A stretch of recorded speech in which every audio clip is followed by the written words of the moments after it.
Commander Jake Morrison stared out the window of his ship into the black space filled with stars. The USS Harbinger moved slowly through the darkness near the Kepler 442 system. Jake had been doing this job for 12 years, and most days were the same. Check this area, scan that planet, report back to Earth Command. Nothing exciting ever happened out here. Commander, we're picking up something strange, said Lisa Carter from her seat at the navigation controls. Her voice sounded worried. Lisa had been with Jake's crew for 3 years, and she never got worried about small things. Jake walked over to her station. What kind of strange? Energy readings like nothing I've seen before. It's coming from the far side of the system. Lisa's fingers moved quickly over her controls. The computer can't even classify it. Pete Rodriguez looked up from his engineering station. Pete was a big man with dark hair and hands that were always dirty from fixing things. Commander, whatever that is, it's putting out more power than our entire home fleet combined. Amy Brooks, their communications officer, turned around in her chair. She was young, maybe 25, with bright eyes that usually sparkled with humor. Today, those eyes looked scared. Sir, I'm getting readings that suggest something really big is coming. Our way, Jake felt his stomach drop. In 12 years of deep space missions, the worst thing they had ever found was a broken cargo ship. Now his crew was telling him something massive and unknown was heading toward them. Red alert, Jake said quietly. The ship's lights changed to red, and warning sounds filled the bridge. Lisa, get us some distance. Pete, I want all systems ready. Amy, try to contact Earth Command. Yes, sir, they all said at the same time. The Harbinger turned and started moving away from the energy source. Jake watched the screens that showed what was happening around them. For a few minutes, everything seemed normal. Then space itself seemed to tear open. Oh my God, whispered Lisa. Jake had never seen anything like it. A hole opened in space, and light poured out of it. The light was wrong somehow, not the white light of stars, but something that hurt to look at. Then something came through the hole. It was a ship, but calling it a ship was like calling an ocean a puddle. Jake had seen the biggest human ships ever built. Earth's largest battle cruiser was 800 meters long, and everyone thought that was huge. This thing was 50 kilometers from front to back. It was so big that Jake's mind couldn't really understand what he was looking at. The ship's hull was dark, but seemed to move and shift, like liquid metal. Strange lights ran along its surface in patterns that made no sense. Parts of it seemed to bend light around them, making sections of the ship look like they weren't really there. Commander, Pete said, his voice very quiet. I'm reading power levels that shouldn't be possible.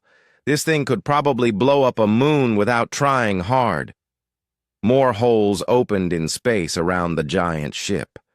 Smaller ships came through, but even these smaller ships were bigger than anything humans had ever built. Jake counted 12 of them, each one looking like it could destroy Earth's entire space fleet. Amy, please tell me you reached Earth Command, Jake said. Amy's face was pale. Yes, sir. Admiral Cross wants to speak with you right away. The main screen changed to show Admiral Nathan Cross. The Admiral was an old man with gray hair and deep lines around his eyes. He had fought in the Mars Colony War and the asteroid belt conflicts. Jake had never seen him look scared before. Today, he looked terrified.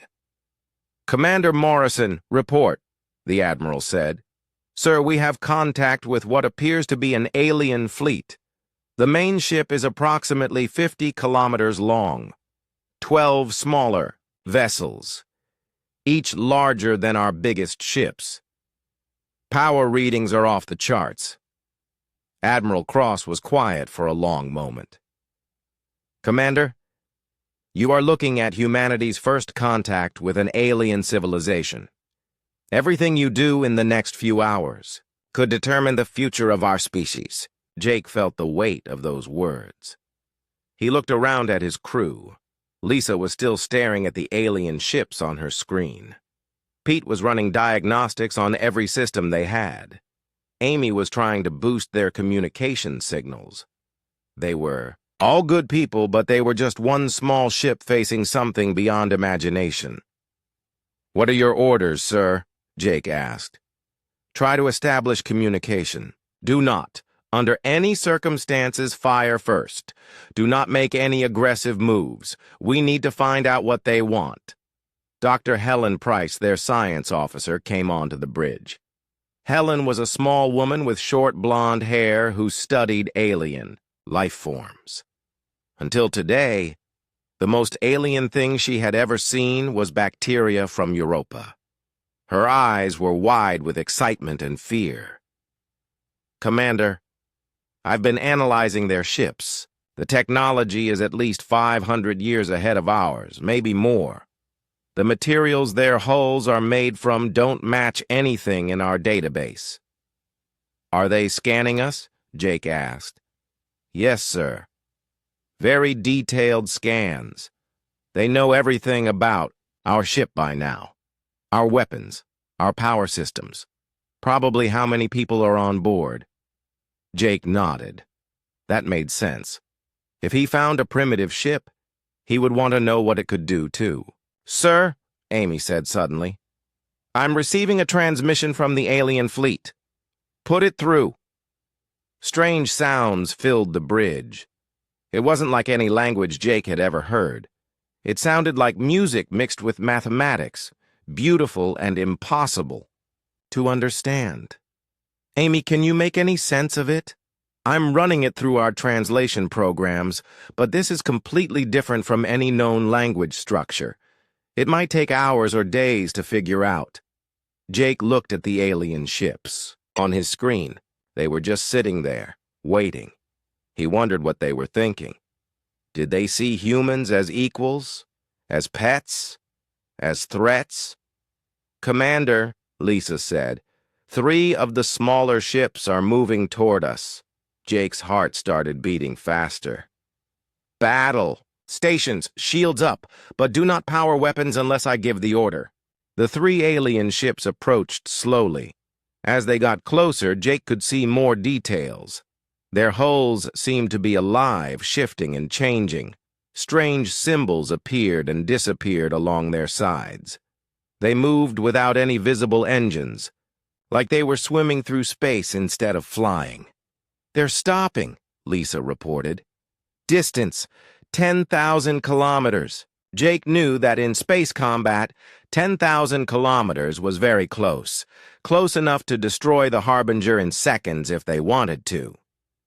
"Amy, keep trying to establish communication. Helen, I want you to record everything. Pete, monitor their power levels and let me know if anything changes." "Yes, sir," they all replied. Jake stood in the center of his bridge and looked at the alien ships. Somewhere on those vessels were beings that had mastered technology humans could barely dream of. They had crossed space in ways that seemed impossible. They had power that could reshape worlds, and they were waiting to see what humanity would do next. The next few hours would change everything. Jake just hoped they would survive long enough to see what came after. Captain Roy Stevens sat in his command chair aboard the Earth Defense Fleet flagship. The message from Commander Morrison had reached Earth 3 hours ago, and Roy had never seen the command center move so fast. Every available ship was being prepared for launch, though Roy knew it would not matter much if the aliens decided to attack. Admiral Nathan Cross stood behind Roy, watching the main screen that showed what the Harbinger was seeing. The alien ships looked impossible, like someone had built cities in space and taught them to fly. "Captain, how long until our fleet reaches the Kepler system?" Admiral Cross asked. 18 hours at maximum speed, sir. But, Admiral, even our entire fleet would be like throwing rocks at a battleship. Admiral Cross nodded slowly. I know, Roy. But we cannot leave Morrison and his crew alone out there. If this goes badly, I want humanity to go down fighting. On the other side of space, aboard the massive Titan-class ship, Admiral Kethvar studied the small human vessel through his ship's sensors. Kethvar was old, even by his people's standards. His crystalline body glowed with soft blue light, and his mind held the memories of 1,000 conquered worlds. The Viridian Collective had ruled this part of the galaxy for over 10,000 years. They had met countless species, and all had either submitted or been destroyed. This new species, these humans, would be no different. Report on the primitive vessel, Kethvar commanded his science officer. They use basic fusion power and simple metal alloys. Their weapons are crude chemical explosives and primitive energy beams. Their technology level is approximately what we achieved 12,000 years ago. Kethvar felt something like amusement. And they dare to travel between stars with such crude tools? They must be either very brave or very stupid. Analysis suggests both, Admiral. Back on the Harbinger, Amy Brooks had been working for 6 hours straight trying to understand the alien language. Her eyes were tired, and her back hurt from sitting in the same position, but she was starting to see patterns. Commander Morrison, I think I'm getting somewhere, she called out. Jake walked over to her station. The past few hours had been the longest of his life. The alien ships just sat there waiting, like cats watching a mouse. What do you have, Amy? Their language is mathematical. Each sound represents a number or equation. Once I figured that out, the translation program started, making progress. Amy's fingers moved over her controls. I think I can send them a basic message now. Do it. Amy took a deep breath and pressed the transmission button. She sent the mathematical sequence for the first 10 prime numbers, then waited. The response came immediately.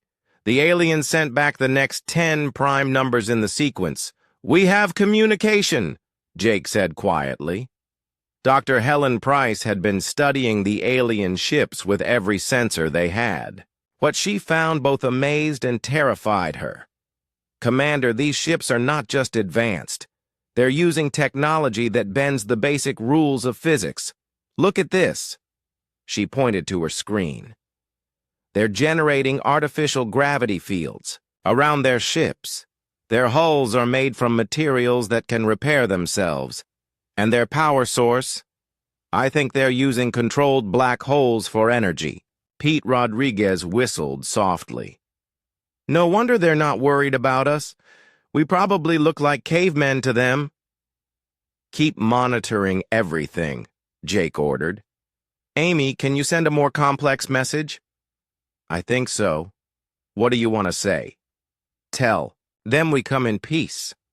Ask them what they want. Amy worked on the translation for several minutes. The mathematical language was complicated, and she had to be careful not to say something wrong.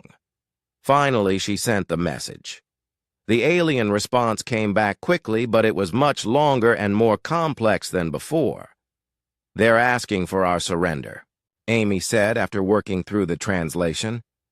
They want us to return to our home world and tell our leaders that humanity must submit to something called the collective. Jake felt his blood turn cold. What happens if we refuse? Amy sent another message.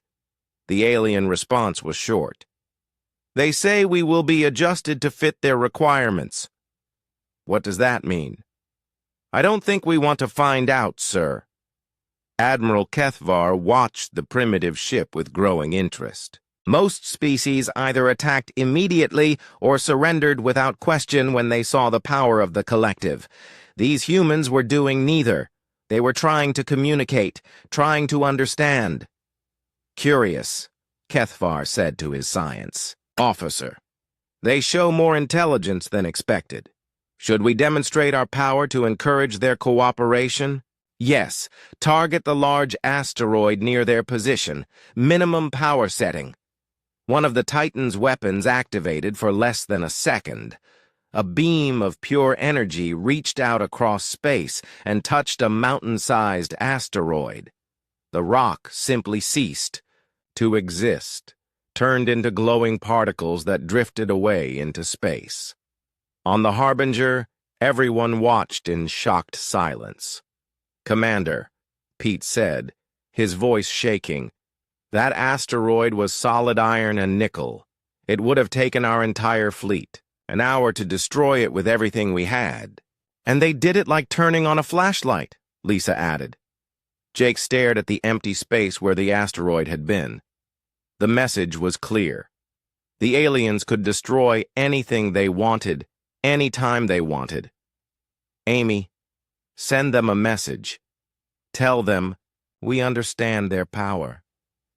Ask them what terms they offer for surrender." Amy's hands shook as she typed the mathematical message. She did not want to send it, but she could see no other choice. The alien response was detailed. They wanted humanity to stay within the solar system. All human space travel beyond Earth's system would require collective permission. Earth would provide resources and scientific data to the collective. Humans would be allowed to govern themselves as long as they followed collective rules. "It could be worse," Dr. Price said quietly. "At least they're not talking about wiping us out. Yet," Jake replied. Admiral Cross's voice came over the communication system. "Morrison, Earth Command has been monitoring your transmissions. The President and the Security Council are meeting now to discuss the alien demands. Sir, what are my orders?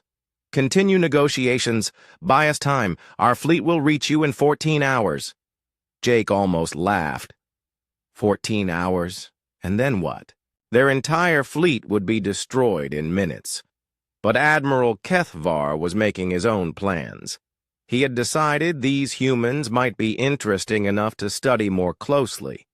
Most primitive species were boring, but these humans showed unusual curiosity and determination. "Prepare a diplomatic shuttle," Kethvar ordered. "I will meet with their leaders personally." "Is that wise, Admiral? They could be dangerous." Kethvar's crystal body glowed brighter with amusement. "Dangerous? They have weapons that could barely damage our shuttle's hull, but they might provide useful scientific data about how primitive minds work." "Sir," his science officer said, "should we scan their ship more thoroughly? Learn about their technology and biology?" "Yes, full scans. I want to know everything about them before we meet." The science officer began the deep scan procedures. Advanced sensors probed every part of the human ship, learning about their technology, their biology, even their emotional states. But the science officer made a mistake. In his eagerness to gather data, he used active scans instead of passive ones. The difference was small but important. Active scans sent energy signals that could be detected and analyzed. Pete Rodriguez noticed the change immediately. "Commander, they're scanning us with some kind of energy beam. Is it dangerous?" "No, sir, but our sensors are picking up the scanning frequency. I'm getting readings on how their scanner works." Jake nodded absently. He was too worried about survival to care much about alien scanner technology. But Pete kept working, his engineers' mind automatically analyzing everything he saw. What he found would soon change the course of human history. The aliens had just made their first mistake. and Pete Rodriguez was exactly the right person to notice it. The shuttle that came from the alien ship was unlike anything humans had ever seen. It moved through space without any visible engines, flowing like liquid metal through the darkness. Jake Morrison watched it approach the Harbinger with a mixture of fear and amazement. "Commander, the shuttle is requesting permission to dock," Amy Brooks reported from her communication station. Jake looked around his bridge at his crew. Lisa Carter sat at navigation, her hands ready to move the ship if needed. Pete Rodriguez monitored their systems, watching for any signs of alien interference. Dr. Helen Price stood nearby with her scientific equipment, ready to record everything. "Permission granted," Jake said, "but keep our shields up and weapons ready." The alien shuttle attached to their ship with a soft vibration that ran through the hull. Jake had expected loud noises and mechanical sounds, but the docking was silent and smooth. "They're requesting a meeting in our main conference room," Amy said. "Tell them we agree. Helen, you're with me. Everyone else, stay at your stations and monitor everything." Jake and Dr. Price walked through the corridors of their ship toward the conference room. Jake had been in hundreds of meetings during his career, but never one that could decide the fate of humanity. The conference room door opened, and Jake got his first look at an alien being. Admiral Kathavar was tall, nearly 3 meters, with a body that seemed to be made of living crystal. Blue light moved through his translucent skin like electricity through wires. His face was roughly human-shaped, but with large eyes that held an ancient intelligence. "I am Admiral Kethvar of the Viridian Collective," the alien said in perfect English. His voice sounded like music mixed with the ringing of crystal bells. "Commander Jake Morrison, United Earth Space Command," Jake replied, trying to keep his voice steady. Kethvar studied Jake with those large, glowing eyes. "You are younger than I expected for a commander. Your species lives such short lives. How do you know our language?" "We scanned your ship's computer systems. Your languages are simple compared to ours, but adequate for basic communication." Dr. Price stepped forward. "I'm Dr. Helen Price, xenobiologist. This is an honor, Admiral. We've dreamed of meeting other intelligent life for centuries." Kethvar turned his attention to her. "Your species shows promise. Most primitive races we encounter are either too violent or too simple to be interesting. You seem to have both intelligence and curiosity." "You call us primitive," Jake said, trying not to sound angry. "But we've built starships and explored other worlds. Yes, very impressive for your level of development. You have achieved in a few thousand years what took most species much longer." Kethvar's tone was like an adult, praising a child who had learned to walk. The alien moved to the room's main display screen. With a gesture, the screen showed a map of the galaxy with thousands of points of light scattered across it. Each of these lights represents a species that has joined the collective. Some joined willingly. Others required adjustment. All now contribute to the greater good of our civilization. Jake studied the map. There were so many lights, so many species. What happened to the ones that refused to join? They learned that resistance was futile. The collective has existed for over 10,000 of your years. We have knowledge and power beyond your imagination. Kethvar gestured again, and the screen showed images of the alien fleet. The massive Titan-class ship filled the display, its impossible size making Jake feel very small. "This vessel alone carries more firepower than your entire planet could produce. It took us 300 years to build, using materials from 17 different star systems. Its hull can repair itself, its shields can stop any known weapon, and its power core generates more energy than your sun. Dr. Price leaned forward, fascinated despite the danger. How do you generate that much power? We harness the energy of controlled singularities. What you call black holes. The mathematics involved are beyond your current understanding. Jake felt a chill. They were talking to beings who used black holes like humans used batteries. You mentioned terms for surrender, Jake said. What exactly do you want from humanity? Kethvar returned to his seat. Your species will remain within your home system. You may continue to develop your technology, but all research must be shared with the collective. You will provide raw materials from your asteroid belt and outer planets. In return, we will protect you from other threats and share basic knowledge that will improve your lives. And if we refuse, then you will be adjusted. Your aggressive tendencies will be modified, your leaders replaced with those more cooperative. Your species will survive, but in a form more suitable to collective needs. Jake felt his stomach turn. They were talking about changing humanity itself, turning people into something different. Can we have time to consider your offer? Of course. You have until your fleet arrives. Then you must choose. Jake was surprised. You know about our fleet. We have been monitoring all communications between your ship and your home world. Your fleet of 47 vessels will arrive in approximately 11 hours. The casual way Kethvar mentioned their fleet made Jake realize how completely outmatched they were. The aliens knew everything about human movements and capabilities. May I ask you a question, Admiral? Dr. Price said. Certainly. Why do you do this? Why do you need to control other species? Kethvar was quiet for a moment, his crystal body glowing brighter. The galaxy is a dangerous place, Dr. Price. There are forces out there that threaten all life. The collective brings order, stability, and protection. Individual species left alone usually destroy themselves or fall victim to others, but at the cost of their freedom.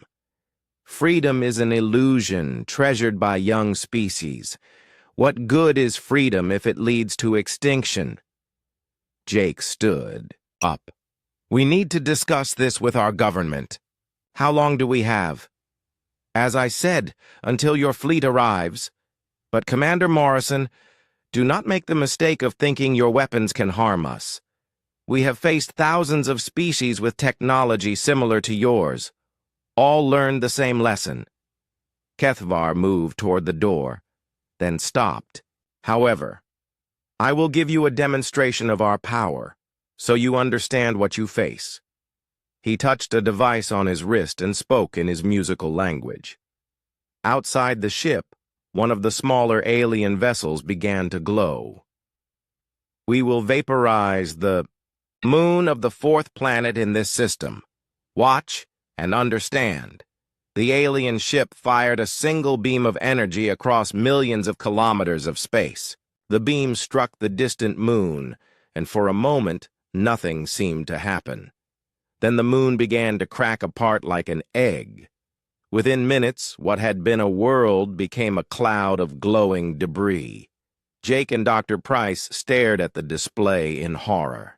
The casual destruction of an entire world was beyond anything they had imagined. Now you understand, Kethvar said softly. This is what awaits any world that opposes the collective. But it need not be Earth's fate. Choose wisely, Commander. Morrison! The alien admiral left the conference room, returning to his shuttle. As it detached from the Harbinger and flew back to the massive fleet, Jake collapsed into his chair. Helen, did you record everything? Yes, Commander. But Jake, what are we going to do? They can destroy planets like we destroy buildings. Jake looked at the screen showing the debris that had once been a moon. I don't know, Helen. I honestly don't know. But back on the bridge, Pete Rodriguez was studying the readings from the alien weapons demonstration. His engineer's mind was working on something that others had missed. The aliens were powerful, incredibly powerful, but they still had to follow the laws of physics. And every system that followed the laws of physics had weaknesses, if you knew where to look. Pete was very good at finding weaknesses in complex systems. It was what made him an excellent engineer. It might also be what saved humanity. The emergency meeting at Earth Command had been going for 6 hours. President Maria Gonzalez sat at the head of the table, her face showing the stress of making a decision that would affect all humanity. Around her sat the top military leaders, scientists and advisors from around the world. "Let me make sure I understand this correctly," the president said. "These aliens have technology that is hundreds of years ahead of ours. They can destroy planets, and they want us to become part of their empire, or they will change us into something else." General William Hayes nodded grimly. "That's correct. Madam President, our entire military is useless against them." Dr. Angela Martinez, Earth's top physicist, leaned forward. "But there might be hope. Commander Morrison's engineer found something during the alien weapons demonstration." She activated the room's main screen, showing the technical data Pete Rodriguez had discovered. When the aliens fired their weapon, there was a brief power fluctuation in their ship's energy grid. It lasted only 0.3 of a second, but it was there. "What does that mean?" asked the president. "It means their technology, no matter how advanced, still has to follow the basic laws of physics. Energy has to come from somewhere and go somewhere. If we can find the right frequency, the right moment, we might be able to disrupt their power systems." General Hayes shook his head. "Even if that's true, how could we get close enough to use such a weapon? Their shields would stop anything we could build." "Not necessarily," Dr. Martinez replied. "Rodriguez also detected that their shields operate on a rotating frequency pattern. They cycle through different settings to prevent exactly the kind of attack I'm suggesting. But between cycles, there are gaps. Tiny gaps, but they exist." The president looked around the room. "How tiny?" "Approximately 4 milliseconds, 4/1000ths of a second." The room fell silent. 4 milliseconds was no time at all. "Is it even possible to hit a target in such a short window?" the president asked. Captain Roy Stevens, who had been listening quietly, spoke up. "Maybe, if we had the right weapon and the right person to deliver it." Meanwhile, on the Harbinger, Pete Rodriguez was working frantically in the ship's engineering section. He had been awake for 18 hours straight, running calculations and building something that might give humanity a chance. Commander Morrison found him welding components together in the ship's workshop. "Pete, what are you working on?" Pete looked up, his face covered in sweat and grease. "A specialized electromagnetic pulse device, Commander, based on the readings I got from their weapon demonstration." "Will it work against their shields?" "Maybe. Their shields operate on quantum frequencies that rotate every few milliseconds. But the rotation isn't random. It follows a mathematical pattern." Pete held up a small device about the size of a basketball. "This EMP is tuned to exploit the gap between shield rotations." Jake studied the device. It looked simple, almost crude compared to the alien technology they had seen. "How do we get it close enough to their ship?" "That's the problem, sir. It has to be delivered by hand, basically. Someone would have to fly it right up to their hull and activate it at exactly the right moment." Dr. Helen Price entered the workshop. "Pete, I've been analyzing the power readings you shared with Earth Command. Your calculations are correct. There is a vulnerability in their power distribution system." "But?" Jake could hear there was more, but the device would have to be placed at a very specific location on their ship, and the timing would have to be perfect. A few milliseconds too early or too late, and nothing happens. Jake felt his heart sink. It sounded impossible. There's something else, Helen continued. When their main ship loses power, it would create a feedback loop through their quantum power network. All the ships in their fleet are connected. If we could disrupt the main ship, it might affect all of them. Back on Earth, Lieutenant Colonel Patricia Hayes was studying the mission plans in a secure facility beneath the Pentagon. Patricia was the best pilot in Earth's military, with reflexes faster than almost any human alive. She had flown missions that others said were impossible, but this mission was different. This was beyond impossible. You want me to fly through an alien battle fleet, avoid weapons that can destroy planets, slip through shields during a 4-millisecond window, and place a bomb on a ship that's 50 kilometers long? She said to General Hayes, her father. That's about right, the general replied. Patricia, if anyone can do this, it's you. Dad, you're talking about a suicide mission. Even if I place the device successfully, I'll never make it out alive. General Hayes was quiet for a moment. Probably not. But if you don't try, humanity becomes slaves to an alien empire. Every person on Earth will be changed into something different. Patricia looked at the technical specifications for the mission. The ship she would fly was a modified fighter equipped with the most advanced stealth technology humans had ever built. It would be fast and almost invisible to most sensors. But against alien technology, it would be like hiding behind a paper wall. How many other pilots are they training for this mission? She asked. Just you. We only have one shot at this. If you fail, there won't be a second chance. The weight of that responsibility settled on Patricia's shoulders. One pilot, one ship, one chance to save humanity. I'll need the best crew Earth has to support me, she said finally. You'll have it. On the alien ship, Admiral Kethvar was reviewing reports from his science teams. The humans were more interesting than he had first thought. Their technology was primitive, but their minds worked in ways that surprised him. Admiral, we have detected unusual activity in the human home system, his science officer reported. What kind of activity? They appear to be modifying one of their military vessels. The purpose is unclear, but they are using advanced materials and technology. Kethvar felt something like amusement. They think they can build something to threaten us? How touching. Continue monitoring them. I want to see what these clever primitives create. But Kethvar made another mistake.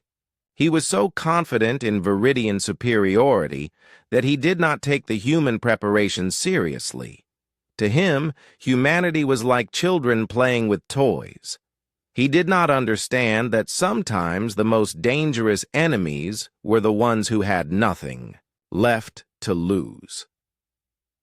Back on Earth, the modified fighter ship was almost ready. Dr. Martinez had worked with the best engineers from every nation to create something that had never existed before. The ship could fly faster than anything humanity had ever built. Its stealth systems used technology that pushed the limits of human knowledge, and in its cargo bay sat Pete Rodriguez's electromagnetic pulse device, waiting for its moment to change history.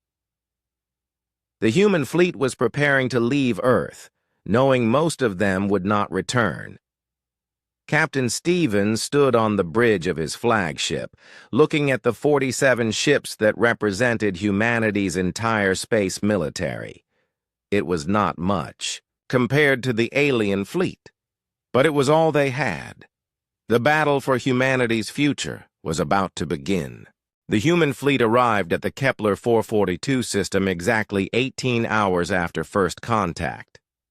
Captain Roy Stevens watched the alien ships on his main screen and felt his stomach drop.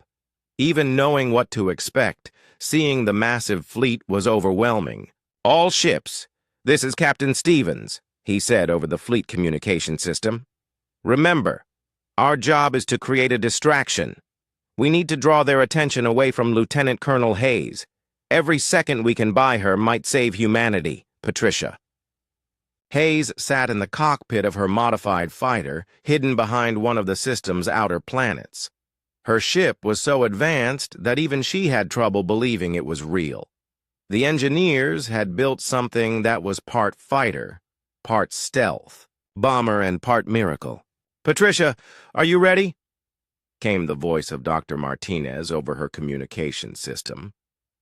"As ready as anyone can be for a suicide mission," Patricia replied, checking her instruments one more time. The electromagnetic pulse device sat in her cargo. "Bay, it's timer set and ready. Remember, you have exactly 4 milliseconds when their shields cycle. The computer will show you the exact moment, but you have to be in position." "I understand, Doctor." Admiral Kethvar watched the approaching human fleet with something like disappointment. 47 small ships against his massive armada. It would be over in minutes. "Admiral, should we destroy them immediately?" his weapons officer asked. "No. Let them approach. I want them to see our power before they die. Perhaps some will survive to tell their leaders that resistance is hopeless." The human fleet spread into attack formation, their small ships looking like insects compared to the alien vessels. Captain Stevens knew they had no chance in a real fight, but they did not need to win. They only needed to provide cover for one small fighter. "All ships, begin the attack," Stevens ordered. The human fleet opened fire with everything they had. Missiles, energy beams, and kinetic weapons struck the alien shields, creating bright flashes of light but doing no real damage. The alien ships responded with casual efficiency.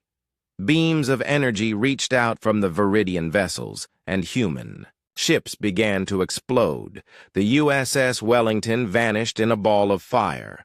The USS Yorktown broke apart under alien fire. The USS Lexington lasted only seconds longer. "Shields failing on decks 7 through 12, reported Stevens's tactical officer as their own ship took hits. "Keep firing," Stevens ordered, watching his fleet die around him. "Buy her time." Patricia Hayes used the chaos of the battle to approach the alien fleet. Her stealth ship slipped between the fighting vessels, invisible to most sensors. But as she got closer to the massive Titan-class ship, she knew her luck would not last long. "Patricia, you're approaching the detection range of their sensors," Dr. Martinez warned. "You need to move fast now."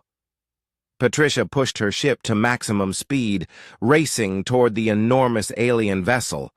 The Titan grew larger and larger on her screen until it filled her entire view. 50 kilometers of impossible technology bristling, with weapons and protected by shields that could stop anything humanity could build. Except for 4 milliseconds every few seconds, when the shields rotated and left a tiny gap. "Computer, show me the shield rotation pattern," Patricia said. Her screen displayed the complex mathematical sequence that controlled the alien shields. The pattern was beautiful in its complexity, but it had one flaw. Every 3.7 seconds there was a gap that lasted exactly 4.2 milliseconds. Patricia flew her ship along the hull of the massive vessel, looking for the exact spot Pete Rodriguez had identified. The power distribution node was located near the ship's center, marked by unusual energy readings. Behind her, the human fleet was dying. Captain Stevens watched ship after ship explode under alien fire. Half his fleet was gone, and the rest would not last much longer. "Patricia, whatever you're going to do it now," he said over the communication system. "I see the target," Patricia replied, her voice steady despite the fear she felt. Beginning final approach, she dove her ship toward the hull of the alien vessel, racing toward a section that glowed with strange energy patterns. This was the power distribution node, the heart of the ship's energy system. Shield rotation in 10 seconds, her computer announced. Patricia positioned her ship exactly where it needed to be. She could see alien weapons turning toward her as their sensors finally detected her presence. 5 seconds to shield gap. Energy beams from the alien ship passed just meters from her fighter. If any of them hit, she would be vaporized instantly. 3 seconds. Patricia's finger hovered over the release button for the electromagnetic pulse device. 2 seconds. 1 second. Shield gap now! Patricia pressed the button and dove her ship away from the alien hull. The EMP device fell through the 4-millisecond gap in the shields and struck the power distribution node exactly where Pete Rodriguez had calculated it should hit. For a moment, nothing happened. Patricia wondered if the device had failed, if all their sacrifice had been for nothing. Then the lights went out on the Titan-class ship. The electromagnetic pulse, tuned to the exact frequency Pete had discovered, created a cascade failure in the alien power grid. Energy that had been flowing smoothly through quantum conduits suddenly found nowhere to go. Feedback loops formed as the pulse spread through the interconnected systems. Admiral Kethvar felt his ship die around him. Emergency lighting flickered on, then failed. Gravity systems collapsed, leaving everyone floating. Life support systems shut down one by one. "Report!" he demanded, but his communication system was dead. The cascade failure spread from the Titan to the smaller ships in the fleet.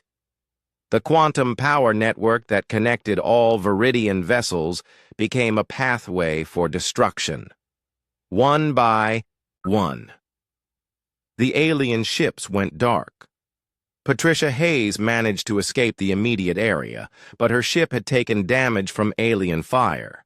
She was losing power, and life support was failing. "Dr. Martinez, the device worked," she said over her failing communication system. "The big ship is dead." "Patricia, get out of there. We're sending rescue ships." "Negative, Doctor. My ship is too damaged." "But tell everyone back home that we did it. We actually did it."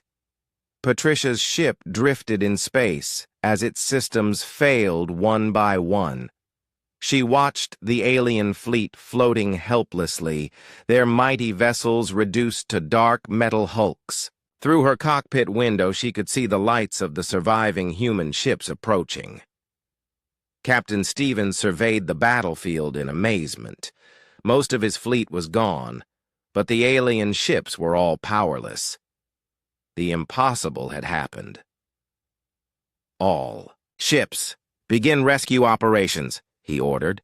"And someone get me a communication link to Earth. I have news." On the crippled Titan, Admiral Kethvar floated in his command center, powered by emergency systems. For the first time in thousands of years, he felt something his species had almost forgotten: defeat. "How?" he asked his science officer, who was also floating nearby. "The primitive electromagnetic pulse created a resonance cascade in our quantum power grid. It was precisely tuned to exploit a weakness we did not know existed." Kethvar was quiet for a long moment. "They found a flaw that our greatest scientists missed. How is that possible?" "They think differently than we do, Admiral. Their minds work in ways we do not understand." As rescue ships pulled survivors from the wreckage, both human and alien, Kethvar realized that the collective had made a terrible mistake. They had underestimated these humans, dismissed them as primitives. But primitives did not defeat fleets that had conquered 1,000 worlds. The galaxy would never be the same. Word would spread through the collective, and beyond that, a new power, had emerged, one that fought with unpredictable tactics and refused to accept defeat. Patricia Hayes died as her rescue ship reached her, but she died knowing that humanity was free. Her sacrifice, and the sacrifice of all the fleet crews who had given their lives, had bought humanity something precious: the right to choose their own future among the stars. The age of human expansion had begun with one perfectly timed shot that changed everything. 3 months after the battle at Kepler 442, the galaxy was a very different place. News of humanity's impossible victory spread through space faster than anyone expected. Species that had served the Viridian Collective for thousands of years began to whisper about the small race that had defeated the mighty Titan fleet. Admiral Kethvar sat in a detention cell aboard the human space station that had been built from the wreckage of his own ships. The irony was not lost on him. His captors were using Viridian technology to imprison Viridian prisoners, and they were doing it with an efficiency that impressed even him. Commander Jake Morrison entered the cell, carrying 2 cups of coffee. He offered one to Kethvar, who accepted it with surprise. "Your people continue to amaze me," Kethvar said, his crystal body glowing softly in the dim light. "You treat prisoners better than we treated our own allies." Jake sat down across from the alien admiral. "We've learned that making enemies is easier than making friends. Right now, we need all the friends we can get." "You speak wisely for such a young species. But tell me, Commander Morrison, what do your people plan to do now? The Collective will not ignore what happened here." Jake nodded grimly. "We know. That's why I'm here. We want to offer you a choice." Kethvar's large eyes studied Jake carefully.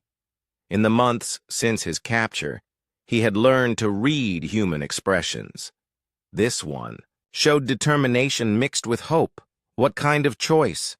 "Help us prepare for what's coming, and we'll give you and your surviving crew a chance to start over. There are uninhabited worlds in this system where your people could build new lives. And in return, share your knowledge. Help us understand collective technology and tactics. Help us turn your own weapons against them when they come for revenge." Kethvar was quiet for a long time, sipping the bitter human drink that had become strangely appealing to him. "You realize that helping you would make me a traitor to my own species. Your species abandoned you the moment our EMP shut down your ships. We detected 17 collective vessels at the edge of this system during the battle. They watched their own people lose and did nothing to help." The crystal being's glow dimmed with what Jake had learned was sadness. "That is our way. Failed commanders are not rescued. They are forgotten. But it doesn't have to be your way anymore." On Earth, Dr. Angela Martinez worked in a laboratory filled with alien technology recovered from the battlefield. The Viridian ships had been treasure troves of advanced science, and human engineers were learning at an incredible pace. "Dr. Martinez, we've made another breakthrough," said her assistant, Dr. Kevin Foster. Kevin was young, barely 30, but he had an intuitive understanding of alien physics that amazed everyone. "Show me," Angela said, looking up from the quantum power core she had been studying. Kevin led her to a test chamber where a small device hummed with energy. "We've successfully replicated their shield technology. It's not as advanced as the original, but it works." Angela watched in amazement as energy beams struck the shield and simply disappeared. "How long can it maintain power?" "About 6 hours with our current energy sources. But if we can build the quantum power cores they use, it could run indefinitely." "Excellent work, Kevin. What about weapons?" That's more difficult. Their energy weapons require materials we don't have. But we found ways to improve our existing weapons using their targeting systems. Angela smiled. For the first time since the alien encounter began, she felt hopeful about humanity's chances in the larger galaxy. Meanwhile, Captain Roy Stevens commanded a very different fleet than the one he had led into battle months earlier. His 47 ships had been reduced to 19 survivors, but those ships were now equipped with alien technology. The USS Defiance, his new flagship, mounted shield generators salvaged from Viridian vessels. Its weapons had been upgraded, with alien targeting computers. Most importantly, its sensors could detect threats from much greater distances. "Captain, we're receiving a transmission from the edge of the system," reported his communications officer, Lieutenant Dan Murphy. "Put it through." The main screen showed a face that was almost human, but not quite. The being had pale blue skin, large black eyes, and features that seemed delicate compared to humans.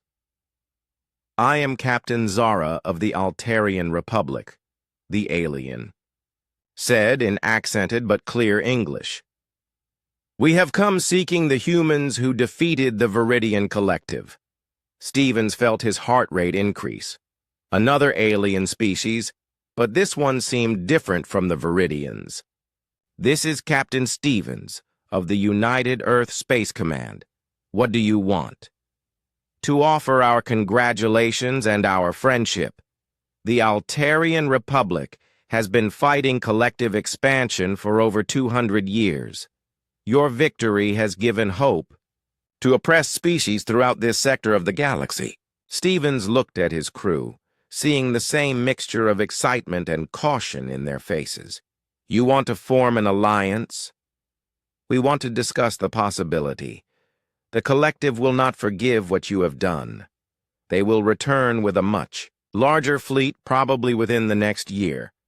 But if the free species of this galaxy unite, we might have a chance to stop them permanently." Dr. Helen Price, now serving as Stevens's science advisor, leaned forward.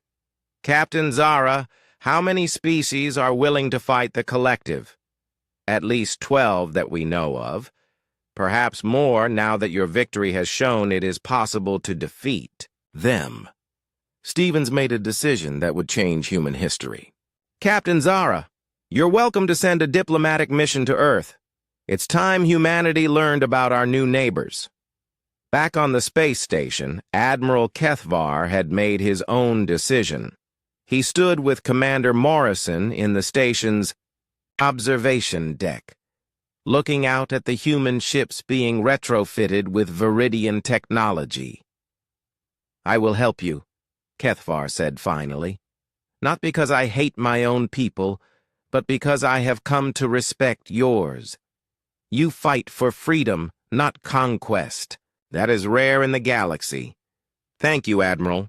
What can you tell us about collective battle tactics?" "They will come in overwhelming force, probably 100 ships or more. They will expect you to fight the same way you did before, so they will be prepared for electromagnetic pulse weapons." Jake nodded. "So we need new tactics." "Yes. But more than that, you need allies. The collective has ruled through fear and isolation, keeping species separate so they cannot unite against them. Your victory has broken that isolation. The Altarians have already made contact. They want to form an alliance." Kethvar's crystal body glowed brighter with what Jake had learned was excitement. "The Altarians are excellent warriors and engineers. If you can unite the free species, you might actually have a chance." Over the following weeks, more alien ships arrived in the solar system.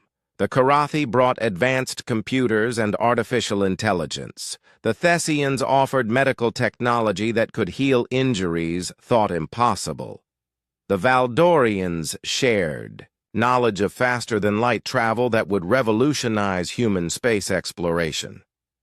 Each species had been oppressed by the collective in different ways. Each had learned to hide, to survive, to hope for a day when freedom might be possible. That day had arrived when humanity refused to surrender. President Maria Gonzalez stood before the United Nations addressing not just Earth's leaders, but representatives from 12 alien species. The assembly hall had been modified to accommodate different atmospheric needs and body types. 6 months ago, we were alone in the universe, she said. Today we stand with friends from across the galaxy, united in our commitment to freedom and self-determination. The alien representatives listened through translation devices, but their body language showed agreement and determination. The Viridian Collective will return, the president continued. When they do, they will find not one small human fleet, but an alliance of free peoples who refuse to be enslaved. Captain Zara of the Altarians stood to speak. The humans have shown us that the collective can be defeated. Now we must show the galaxy that they will be defeated. The applause that followed came from beings with different voices, different hands, different ways of showing approval. But it all meant the same thing: hope. In the months since Patricia Hayes had flown her impossible mission, humanity had gone from a species facing extinction to the leaders of a galactic alliance. The mistake that changed everything had been the collective's underestimation of human determination. Now the galaxy would see what that determination could accomplish when it wasn't fighting alone. The collective's response came exactly 11 months after the Battle of Kepler 442. Long-range sensors detected them first, a massive fleet emerging from hyperspace at the edge of the solar system. This time, they brought 300 ships, each one larger and more powerful than the original Titan-class vessel that humanity had destroyed. Admiral Lisa Carter, formerly the navigation officer on the Harbinger, now commanded the combined Allied fleet from the bridge of the newly built flagship Unity. The ship was a marvel of cooperation, built using technology from all 12 Allied species and crewed by beings from across the galaxy. Admiral, we're detecting multiple hyperspace signatures, reported Lieutenant Amy Brooks, now serving as the fleet's communications coordinator.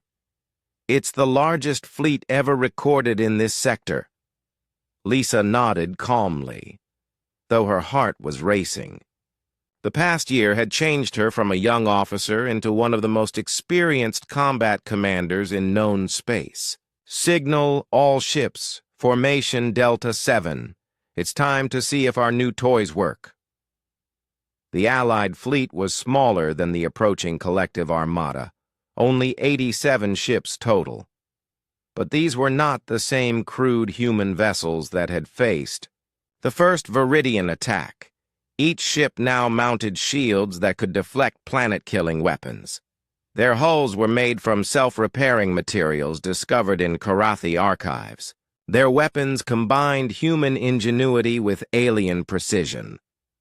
Supreme Admiral Thekmorda commanded the collective fleet from his personal dreadnought, a ship so large it had its own internal weather systems. Unlike Kethvar, Thekmorda was not curious about primitive species. He was a destroyer sent to erase humanity and their allies from existence. Report on the enemy fleet, he commanded his tactical officer. 87 vessels of mixed design. They appear to be using modified, collective technology combined with unknown systems. Stolen technology, Thekmorda said with disgust. Primitives playing with tools they do not understand. This will be over quickly. But Dr. Kevin Foster, working from a hidden research station on Pluto, had spent the past year preparing surprises that would challenge that assumption. His team had developed something the galaxy had never seen before: quantum disruptor weapons that could phase through shields as if they didn't exist. "Dr. Foster, are the new weapons ready?" came Admiral Carter's voice through the communication system. "All ships are equipped and ready, Admiral, but remember, we only get one shot with each weapon. After that, they'll adapt their shields to block them." "Understood. Make that first shot count."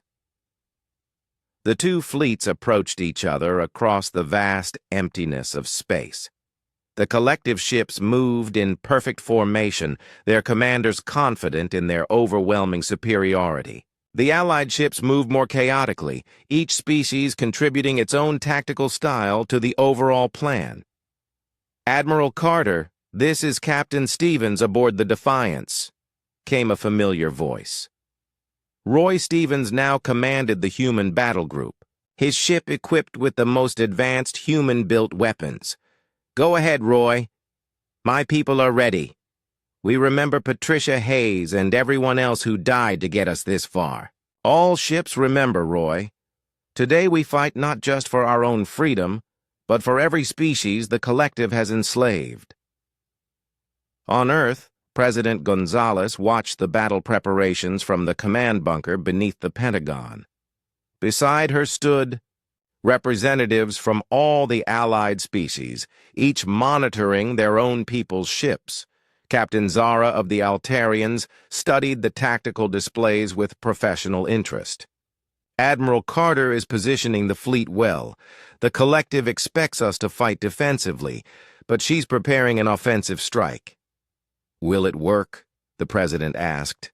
"Against any other enemy, yes. Against the collective." Zara paused.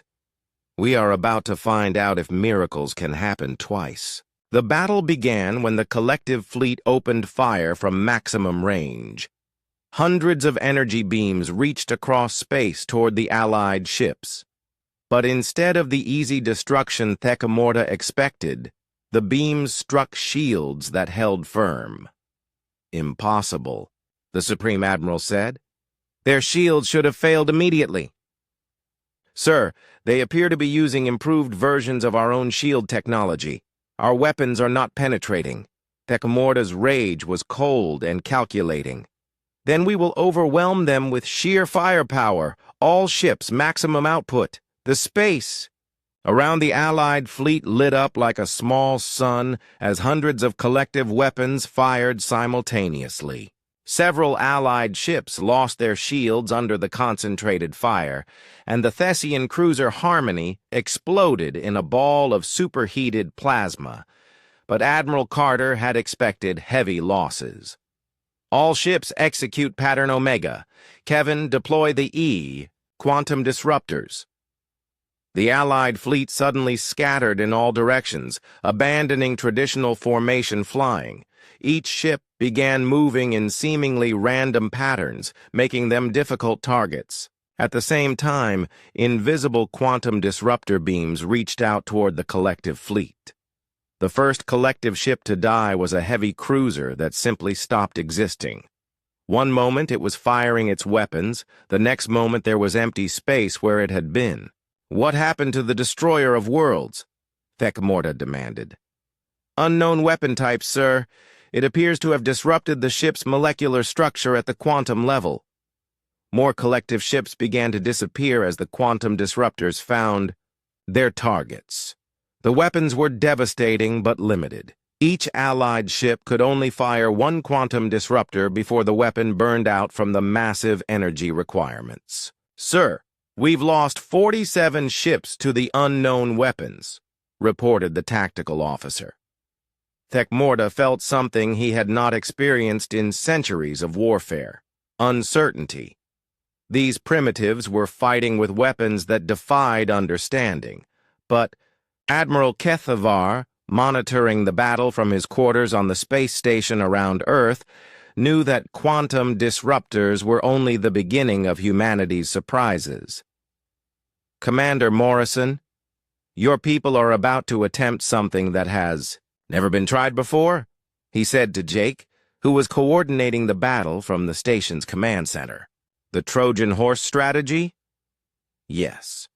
If it works, this battle will be remembered throughout galactic history. The Trojan horse was Pete Rodriguez's final gift to humanity. Before his death in a shuttle accident 6 months earlier, Pete had developed a way to hide small ships inside the energy signatures of larger vessels. The technology was untested and dangerous, but it was also undetectable by current collective sensors. As the battle raged, 12 small human fighters emerged from hiding places within the hulls of Allied ships. Each fighter carried a single pilot and a single weapon.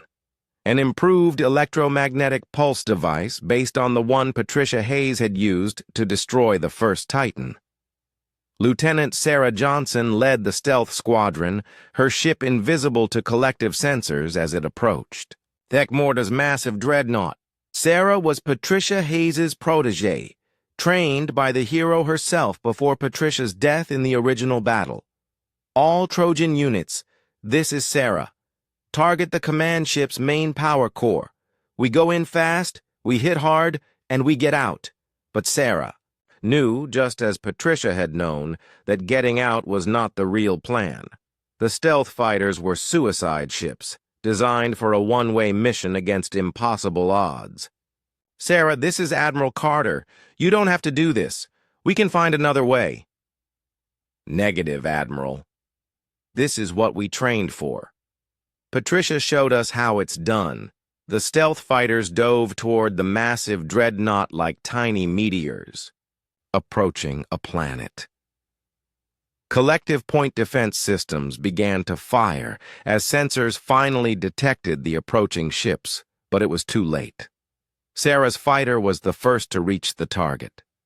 Her EMP device struck the dreadnought's power core at the exact moment its shields rotated to a new frequency. The explosion that followed lit up half the solar system as the most powerful ship in the collective fleet tore itself apart from within. Supreme. Admiral Deathworlder died never understanding how primitives had defeated the greatest military force in galactic history. With their command ship destroyed and their communications disrupted, the collective fleet began to retreat. Some ships fought to the end, but most fled back to hyperspace, carrying news of another impossible human victory. Admiral Carter watched the enemy ships disappear and felt the weight of command settle on her shoulders. They had won, but at a terrible cost. 31 Allied ships had been destroyed, and hundreds of brave beings had died, but they had also proven something important. The collective could be beaten by united species fighting for their freedom. The age of collective dominance was ending, and the age of the Galactic Alliance was about to begin.